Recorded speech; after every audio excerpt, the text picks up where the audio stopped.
magnifique. Limite, je suis à deux doigts de venir habiter ici. Non, j'abuse un peu. Mais il y a la plage, il y a une ville, il y a plein de tailleurs comme vous voyez à côté. Je vais tomber en direct. Il y a plein de tailleurs comme vous voyez à côté. Tout est fait sur mesure, c'est très connu ici. Et il y a aussi plein de magasins de cuir, de chaussures de cuir, de sacs de cuir. Du coup, je suis très contente.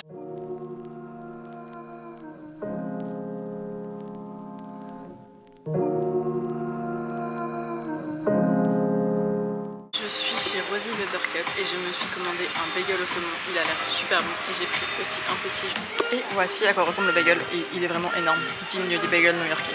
On peut quand même prendre une seconde pour apprécier la dose de saumon qu'il y a à l'intérieur. Jamais on trouverait ça dans des bagels en France ou en Europe.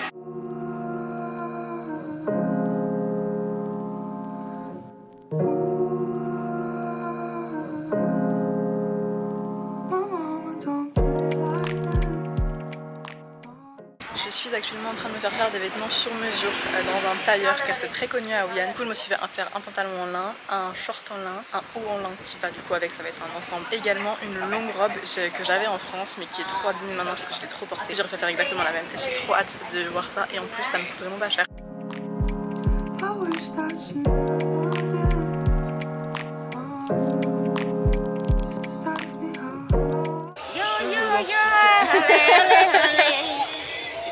Je vous en supplie, ne posez pas de questions sur ce qui est en train de se passer. Je sais pas ce que je fais là. Ces chapeaux sont sympas, au moins ils protègent du soleil, mais bon, ça n'a absolument aucun sens. De base, j'allais faire un tour de cuisine, je me retrouve sur un bateau avec un chapeau sur la tête, dans une coconut, si je dois vous montrer.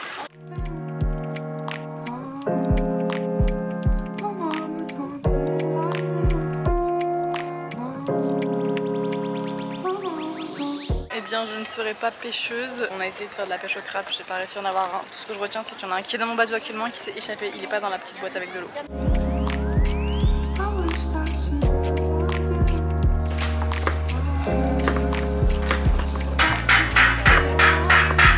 Are you a YouTuber? Oh no. You make a video for friends? No, it's just for my friends. Are your friends? Yeah. I thought you are a YouTuber. No, I no, no. know. No, This is really cool.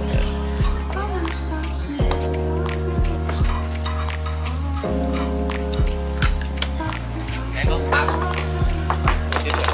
What you have? This salt. Yeah.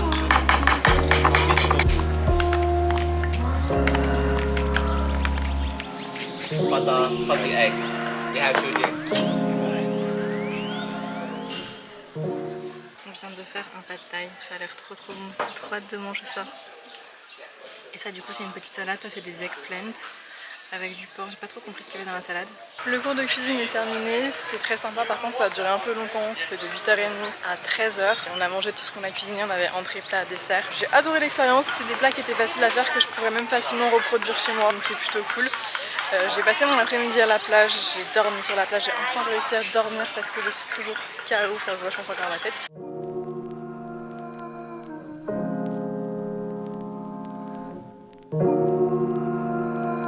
J'adore les marchés, j'ai donc décidé de venir au marché de nuit ici, d'en faire un énième. J'étais jamais venue encore dans un marché de nuit au Vietnam, du coup c'est super sympa. Mais je vais faire juste un petit tour rapide parce qu'en fait on se sent vraiment agressé.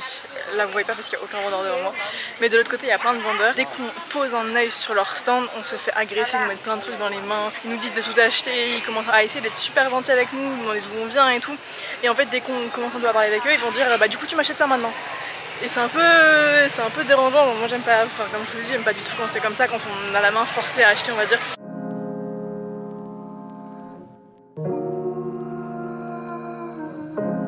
Je vais aller récupérer mes vêtements chez le tailleur, j'ai trop hâte de voir ce que ça donne. J'espère que ça va être réussi du premier coup et je vais lui demander de faire d'autres choses. Est-ce que ça vous étonne? En plus j'ai perdu un de mes pantalons, il est resté dans une auberge de jeunesse, je pense quand ils ont fait de la lessive au Laos. J'ai détesté cette auberge de jeunesse là, je la déteste encore plus maintenant parce qu'ils ont perdu mon pantalon alors que je l'adorais et que j'ai payé que 4 €. Donc je vais lui demander de me refaire le même parce que c'est vraiment très bien. J'ai bien évidemment demandé à la dame de me faire un autre ensemble. Je lui ai demandé cette fois-ci un ensemble en satin, une jupe et un haut qui va avec que je trouvais sur Pinterest. En France je galère à trouver des jupes en satin, ça fait 2 ans que j'en cherche et j'en trouve pas, ça me va jamais. Et du coup là je me suis dit bah pourquoi pas en demander une ici, en plus ce sera beaucoup moins cher parce que ça coûte 30 $ de faire une jupe. Je suis actuellement à Morning Glory, apparemment c'est super bien. Ma pote que j'ai rencontrée là-haut m'avait recommandé de venir ici et en plus de ça j'ai rencontré ce matin des gens en cours de cuisine qui m'ont dit que c'était vraiment très bien, qu'il fallait venir ici.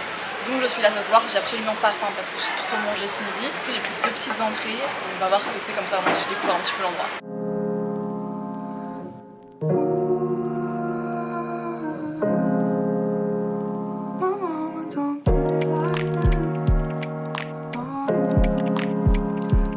De base, je devais aller à la plage à 7h30 et rentrer à mon hostel à 11h pour me changer et changer d'hostel. Devinez quelle heure il est. Il est actuellement 10h30 et je viens juste d'arriver à la plage. J'étais prendre un petit déjeuner avant parce que j'avais un peu faim et j'aimerais bien rester une bonne partie de la journée à la plage. Comme ça au moins j'ai pas quitté mon transat parce que si je le quitte je le perds et je le paye quand même. J'adore ce moment parce que ça fait 3 fois que je reviens à cette plage. J'ai déjà été manger à l'endroit où j'ai été manger ce matin. Du coup j'ai un peu l'impression d'être habituée à être ici. Par contre je voulais aller me baigner mais là c'est pas un temps à se baigner, c'est un temps à surfer. Je crois en plus qu'il y a un monsieur qui est en train de mettre un panneau avec baignade interdit, j'aime pas trop ça. Alors je pense qu'il n'y avait pas de panneau interdiction de se baigner à la plage parce qu'il y a plein de gens qui sont en train de se baigner. J'ai moi-même été me baigner comme vous pouvez le voir. J'ai extrêmement envie d'aller surfer ou faire du bodyboard, je sais pas trop quoi. J'ai vu qu'ils louaient des planches. Je sais pas si je vais y aller parce que je pense pas en vrai que je vais y aller parce que je suis toute seule et ça fait quand même très longtemps que j'en ai pas fait, donc j'ai un peu peur. Surtout que les vagues sont énormes. Là je viens du coup d'aller me baigner, on n'a pas de répit. Vraiment c'est vague sur vague, on t'en prend plein dans la tête.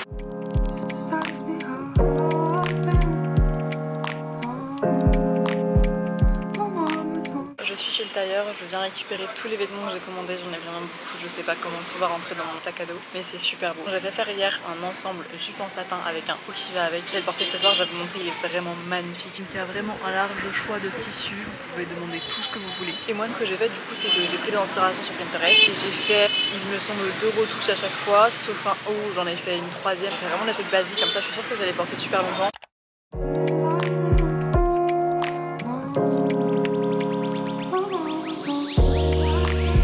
Je suis arrivée à Dalat et je suis actuellement en train de visiter la maison folle. Comme vous pouvez voir derrière moi, c'est un petit peu fou effectivement. C'est une maison qui n'a absolument aucun sens. C'est un hôtel mais en même temps un jardin. Je crois qu'il y a aussi un aquarium et en fait l'architecture est assez particulière. Ça ressemble un petit peu à Alice au pays des merveilles. C'est assez particulier là par exemple, je suis sur des escaliers qui viennent de monter, qui ne mènent à pas grand chose. En fait on va sur le toit de la maison. Voici l'aquarium. Je pensais que c'était un vrai aquarium mais en fait pas du tout. C'est juste une grande pièce comme ça. Un grand lustre au milieu.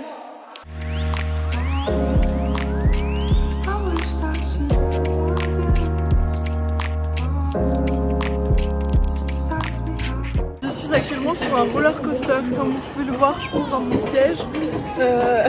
Cette journée n'a aucun sens, je trouve ça très marrant. C'est une des activités principales qu'il y a à faire ici à Dalat. Et je pense que je vais arriver, donc j'arrête de filmer, je vous reprends après. C'est bon, j'ai passé la petite montée. Et ce qui est super cool avec ça, c'est qu'on peut gérer comme on veut. On a des petites manettes comme ça ici sur le côté pour freiner et accélérer comme on veut. Par contre, le problème c'est que quand on veut aller vite et qu'il y a des gens devant, bah c'est pas possible. Tout à l'heure, j'ai dû ralentir à chaque fois. Je prenais de la vitesse dans les virages et je me faisais stopper parce qu'il y avait des gens devant moi. Mais sinon c'est super marrant. Je pensais que ça allait me prendre une matinée entière de faire tout ça mais en fait pas du tout. Là il est 10h et je viens de terminer, je pense que je suis arrivée ici vers 9h. En fait c'est un grand parc où il y a plein de choses, vous pouvez aussi faire de la tyrolienne. C'est la tyrolienne la plus grande du monde, elle fait 1 km. Mais je vais pas la faire parce qu'elle coûte aussi 40 €, 47 € il me semble. Et j'ai pas trop envie de mettre 47 € actuellement dans une tyrolienne.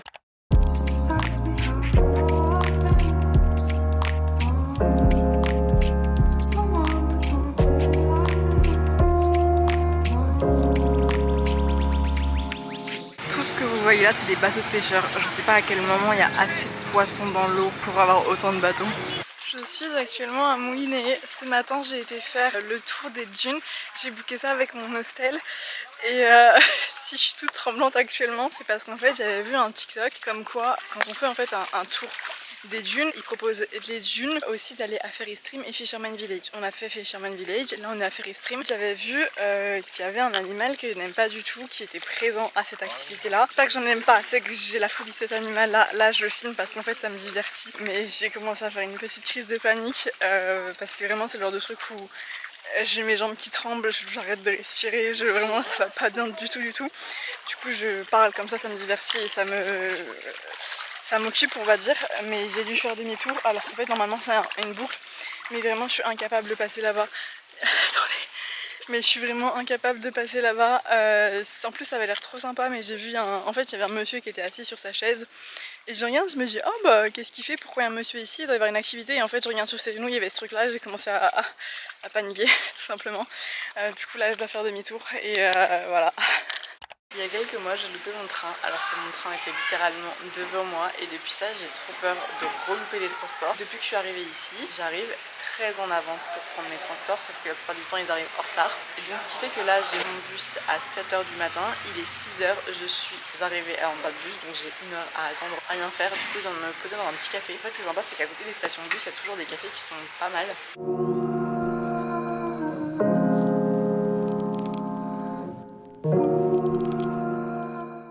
Je viens d'arriver à Ho Chi Minh et ici il y a un endroit qui s'appelle The Cafe Apartment. C'est un immeuble où il n'y a que des cafés, que des endroits pour manger. Sauf qu'en fait je suis verso, je ne sais pas prendre de foie. Comment vous voulez que je choisisse un endroit où manger quand il y a tant de possibilités? J'ai réussi à choisir mais c'est pas vraiment un choix que j'ai fait. Déjà regardez ce que j'ai commandé. J'ai pris un latte chocolat. En fait c'est parce qu'ils ont que du lait de vache ici, j'aime pas ça. Donc je me dis ça va un peu atténuer le goût. J'ai une vue sur toute la ville. Je trouve que c'est un bon endroit. Enfin sur toute la ville, sur toute la rue surtout. Alors honnêtement le chocolat ça n'atténue pas le goût, il y a toujours le goût du lait. Ce que je fais habituellement c'est que je demande un coconut coffee, comme ça il y a du lait de coco à l'intérieur. En vrai c'est quand même bon et puis la vue est très sympa, enfin le cadre est trop bien. Je suis arrivée à Ho Chi Minh là ce matin, j'ai pris un bus à 7h. Le bus était trop nul, j'étais au fond dans le bus. Et en fait pour vous expliquer, ici c'est des bus couchettes, donc c'est des bus à étage. Et quand on est au fond du bus, il y a 5 lits collés, donc ce qui fait qu'on n'a pas du tout d'espace pour dormir parce que sinon c'est un lit par un lit, donc on a plus de place et on n'est pas collé à des gens. Là j'étais collée avec des gens, ça va, c'était aussi 2 backpackeuses, donc au final ça va, c'était des filles pas des mecs et bah, personne prenait trop de place, heureusement. J'ai eu des potes qui ont été au milieu, c'est très compliqué, le trajet se transforme vite en une horreur. Et donc là je suis arrivée à Ho Chi Minh, je devais de base venir ici 2 jours entiers et au final j'ai raccourci mon voyage parce que j'étais à Mouiné avant et je suis arrivée dans mon hostel, il y avait une vue sur la mer. J'ai juste pas pu partir parce que vraiment bah vous savez je pense maintenant que j'ai besoin d'être avec la mer pas trop loin de moi. Du coup là j'étais vraiment très contente, donc j'ai passé ma journée d'hier à juste bronzer et profiter un petit peu de l'extérieur de mon hostel, donc c'était vraiment super cool. Et en plus il y a plein de gens qui m'ont dit que Ho Chi Minh on pouvait le skipper parce qu'il n'y avait pas grand chose à faire. Effectivement il n'y a pas grand chose à faire, j'ai regardé, là je pense que ça va me prendre une après-midi pour faire ce que je dois faire. Je sais qu'il y a les tunnels, pareil les tunnels ça prend une demi-journée donc j'aurai le temps demain matin. Pour l'instant la ville a l'air super cool. Après c'est parce que j'adore aussi les villes, les grandes villes, je trouve que c'est trop bien. Là c'est juste qu'il fait vraiment très chaud et c'est une chaleur étouffante. Et vous savez pas quoi? Nous allons commencer le premier vlog du Vietnam avec un petit visiteur. Nous allons terminer les vlogs du Vietnam avec un petit visiteur. J'ai encore un bouton de fièvre qui va sortir. J'espère qu'il sortira pas, je viens de le sentir, du coup j'ai pris les traitements qu'il fallait. Mais c'est une catastrophe. Je pense que je suis tellement fatiguée actuellement. Il y a tellement de soleil que samedi c'est pas possible. En plus là je me sentais pas trop fatiguée, je voulais me poser un peu parce que j'en avais marre de courir partout, mais je me sentais pas fatiguée. Bah si, je pense que je le suis parce que sinon ça ne sortirait pas comme ça. C'est trop chiant parce qu'il faut faire doublement attention. En plus quand on est en voyage j'ai même pas tous les traitements, tous les médicaments qu'il faut pour le soigner. Du coup c'est trop pénible et ça me saoule. Et surtout que le dernier il a duré 10 jours, j'ai une pause d'1 semaine et là j'en ai encore un. C'est pas normal, enfin je peux pas continuer comme ça pendant 3 mois. Je viens d'aller dans cette petite boutique hyper sympa, toujours dans Appartement Coffee, et en fait ils proposent plein de produits naturels. J'ai acheté un savon comme ça solide parce que dans les hostels il n'y en a pas tout le temps. Ils proposent plein de trucs comme ça avec de l'huile de coco vierge. Du coup j'ai pris un mascara pour les sourcils pour faire pousser mes sourcils et mes cils. Et de l'huile d'arroité pour faire partir mon bouton de fièvre.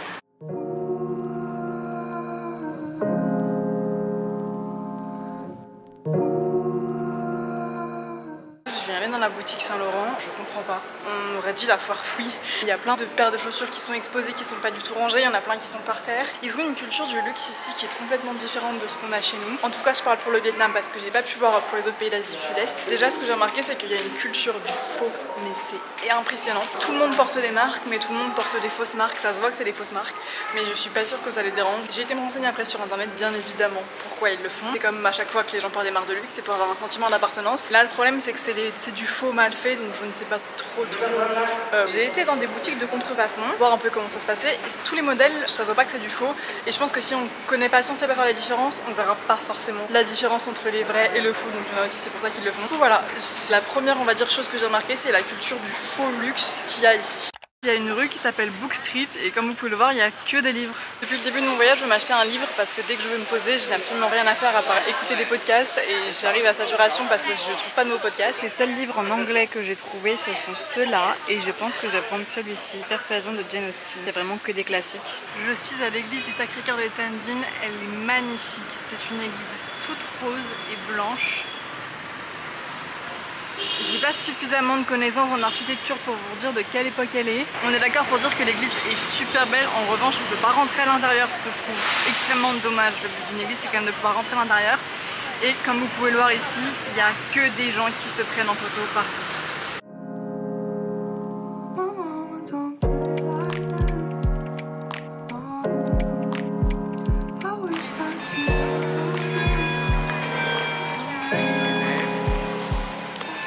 Je suis revenue à la post office de Saigon pour écrire des cartes postales, mais le problème c'est que je ne suis absolument pas inspirée. Je vais vous montrer ce que j'ai pris comme carte postale. J'en ai pris 4. J'ai pris celle-ci en double parce que je vais en envoyer une à ma soeur et une à moi. J'ai pris ça pour ma maman parce qu'elle aime bien les couchers de soleil, elle fait la collection des couchers de soleil. Et enfin je crois qu'elle faisait ça quand elle était jeune, donc j'espère qu'elle fait encore ça. Enfin je crois pas qu'elle fasse encore ça. Et j'ai pris ça du coup pour ma grand-mère. J'en ai 3 à écrire, il va falloir que je sois inspirée pour écrire 3 cartes. Je sais pas où je vais trouver l'inspiration.